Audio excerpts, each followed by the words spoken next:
Salut, c'est François. Aujourd'hui, on se retrouve sur Road Story et je vais vous raconter l'histoire des Volvo S60 RICE, R-E-C-C-E, qui ont été utilisés par l'équipe M Sport, celle qui fait courir les Ford en rallye en WRC depuis presque 20 ans.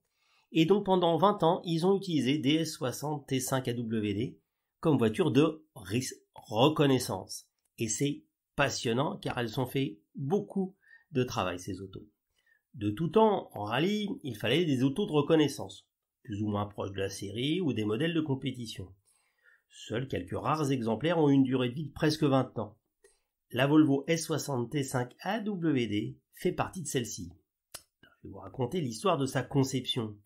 L'histoire de cette voiture remonte à l'époque où Volvo appartenait à PAG, Premium ou Premier Automotive Group, le département de luxe de Ford, quand Volvo appartenait à Ford. La marque suédoise était la seule à avoir un modèle avec une transmission intégrale permanente adaptée aux conditions de reconnaissance du WRC. La Volvo S60 AWD avait en plus un moteur turbo puissant et donc qui faisait que c'était une voiture assez rapide. C'est Malcolm Wilson, en expert qu'il est, qui a mis la berline de Göteborg à l'épreuve du rallye à la fin des années 2000. Volvo a conclu directement avec Malcolm lui-même un contrat de partenaire officiel de fourniture de voitures de reconnaissance. À cette époque, M-Sport avait mis de côté en compétition l'Escort Cosworth pour la remplacer par la Focus. La version course de l'Escort Cosworth était alors toujours basée sur une Groupe A modifiée et les voitures de reconnaissance étaient elles aussi des Escort Cosworth. Avec le début de l'ère de la Focus WRC en compétition, les versions de reconnaissance des Escort Cosworth devaient elles aussi être écartées. Ainsi, de nouvelles voitures de reconnaissance devaient être produites. Cependant, selon la réglementation, elles devaient être basées sur une voiture de grande production. Ford n'avait aucun modèle possédant une transmission intégrale dans sa gamme à l'époque.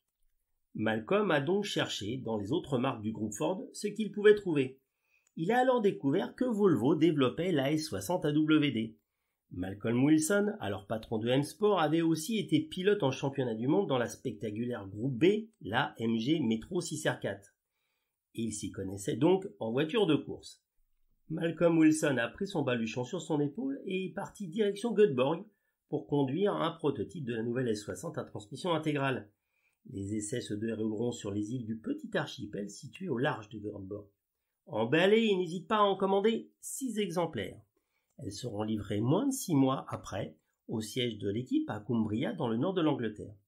Là, les Anglais se sont mis au boulot pendant 6 semaines pour les préparer et les rendre aptes à devenir des véhicules de reconnaissance, ces fameuses RECCE. Les suspensions ont dû être renforcées, la garde au sol augmentée et un carter en aluminium complet est installé pour protéger les dessous de la bête. L'intérieur, lui aussi, a été considérablement allégé, sans toutefois jeter ni la climatisation ni le système audio. En complément, un volant plus léger, sans klaxon, ni airbag est installé, de nombreuses pièces en carbone et une instrumentation ultra complète assurent une ambiance intérieure très rallye.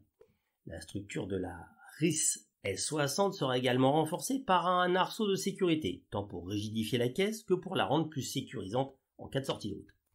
En général, les reconnaissances préparatoires au rallye s'étalent sur 3 jours et les pilotes ne sont pas autorisés à rouler à plus de 80 km/h. Comme les équipes de Formule 1 qui ont leur propre équipe de test, les équipes de rallye ont leur propre département de reconnaissance. Chaque équipage en WRC a 2 voitures de reconnaissance à sa disposition. La seconde est une voiture de dépannage au cas où la voiture principale aurait un problème. Ces 3 jours écoulés, les reconnaissances sont terminées, mais les Volvo S60 restent toujours en service. Pendant le rallye, elles servent aux ouvreurs, bien sûr s'ils sont autorisés. Et maintenant, me direz-vous, qu'est-ce qui a fait de la S60 une voiture de rallye de reconnaissance aussi exceptionnelle? Eh bien, quand M-Sport décide d'utiliser la S60, il n'existe pas de pièces de rallye pour cette auto. Compte tenu de la rareté des pièces, les hommes de M-Sport ont dû eux-mêmes créer les pièces nécessaires. Andrew Wisley raconte que le processus de transformation d'une Volvo normale en une nouvelle Volvo de reconnaissance prend environ 2 mois. La première à fabriquer a été la plus difficile. Et il nous dit, lorsque nous avons amené la première Volvo à l'atelier, nous avons essayé de retirer certains panneaux de carrosserie inutiles. Mais nous n'y sommes pas parvenus. L'acier était si dur qu'il a fait fondre les forêts. Il continue, Le châssis de la Volvo S60 est très rigide. Il suffisait de mettre un arceau de sécurité et rien d'autre. Après toutes ces années, la carrosserie ne montre toujours aucun signe de torsion. Et oui, c'est l'un des secrets de la Volvo S60, sa rigidité de châssis. Il y a 20 ans, Volvo était l'une des marques qui utilisait le plus d'acier à haute résistance dans la construction de ses voitures. Aujourd'hui, ça continue, mais les autres marques ont suivi ce bon exemple.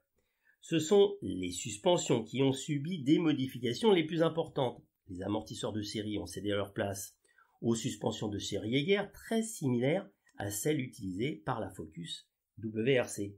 En outre, la plupart des éléments de suspension sont si robustes qu'ils n'ont été que renforcés. Bras de suspension, jambes de transmission. Au niveau mécanique, les modifications du moteur et de la boîte de vitesse sont littéralement inexistantes. Et Andrew raconte, nous avions juste ajusté la cartographie moteur pour obtenir plus de couple à bas régime. Nous voulions préserver avant tout la fiabilité. Le changement le plus complexe a finalement eu lieu au niveau de la gestion électronique de la transmission intégrale. De série, le système AWD de Volvo favorise l'essieu avant, ce qui rendait la voiture assez peu agile. Et Andrew raconte, nous avons contacté Volvo pour nous aider à résoudre ce problème. Nous avons emmené les autos à Göteborg et les ingénieurs de Volvo ont programmé le système Haldex pour que la transmission intégrale soit toujours activée. Nous avons fini par renforcer nos relations avec les techniciens de Volvo et en particulier au début du projet, nous avons beaucoup échangé. Et l'anecdote la plus intéressante de ce partenariat entre l'équipe de rallye anglaise et les Suédois de l'usine s'est déroulée à l'occasion du rallye de Mexico. Et Andrew continue. Colin est revenu d'une reconnaissance et nous a dit que la voiture avait un problème. Dans les montées les plus raides, nous avons détecté un problème entre le système Haldex et l'embrayage. Nous avons appelé Volvo et ils nous ont dit que c'était impossible. Ils avaient testé toutes les hypothèses. Il n'y avait aucun défaut. Toujours aucun défaut pour un ingénieur. Mais pour autant, les Suédois sont quand même très positifs. Une équipe d'ingénieurs de la marque a décidé d'approfondir la question. Ils m'ont appelé de Suède et ils m'ont dit qu'ils avaient décidé de tirer avec une S60 une remorque chargée de 2,5 tonnes. Ils l'ont emmenée au pied d'une colline, se sont arrêtés et ont démarré plusieurs fois jusqu'à ce que le système cède. Ils ont alors pu détecter le problème. Et après moult remerciements, ils ont résolu le problème et ont modifié les voitures de série. Le système 4 roues motrices de la Volvo A60 a vraiment été le seul souci de M-Sport au cours de ces 17 années de collaboration. Et Andrew continue, nous abusons trop d'un système qui n'a pas été conçu pour ce type d'utilisation. Mais à part ça, je pense qu'aucune autre voiture ne pourrait supporter ce type de traitement. Nous avons des voitures de plus de 250 000 km qui ont encore leur moteur et leur boîte d'usine. La flotte se compose de 25 unités réparties en 2 groupes. Il y a un groupe qui fait les rallyes en Europe, retournant au siège de l'équipe après chaque course pour la maintenance. Et il y a une deuxième groupe qui fait les rallyes en dehors d'Europe, à savoir l'Australie, le Mexique, l'Argentine. Et c'est ce deuxième groupe qui souffre le plus. En effet, ces autos peuvent des fois passer plus de 9 mois dans des containers humides et non ventilés à bord de navires en mer. Une vie bien dure qui s'ajoute aux dégâts inhérents à l'utilisation lors de ces 3 rallyes particulièrement éprouvants. Mais revenons au début de la S60 et comment en particulier Colin McRae est devenu fan de la S60. La première utilisation de la S60 en reconnaissance de rallye se déroule pour le rallye de Monte-Carlo. Arrivé à Monaco, Colin doit avoir son premier contact avec la voiture. Rendez-vous est pris à côté du mythique tunnel de Monte-Carlo où passent les Formule 1 en Grand Prix. Et c'est toujours Andrew qui nous raconte, il n'est pas monté dans la voiture très convaincu. Il est allé faire un tour, au bout d'un moment il est repassé devant nous, s'est arrêté et est reparti. Il n'est revenu qu'après plus d'une demi-heure. Lorsque Colin McRae s'est arrêté, tout le monde était dans l'expectative quant à sa réaction. Il sortit de la voiture, ferma la portière, et au lieu de lancer une blague sur l'auto comme il en était coutumier, il donna une première liste de suggestions d'amélioration. La baignoire suédoise avait comme premier fan un des pilotes de rallye les plus rapides de l'histoire. Colin a été vraiment surpris par la voiture. Il m'a même dit que le bruit du moteur lui rappelait l'Audi Quattro Groupe B en raison de son architecture de moteur à 5 cylindres. Désormais, personne d'autre n'a touché à cette reco. C'était la reconnaissance de Colin McRae.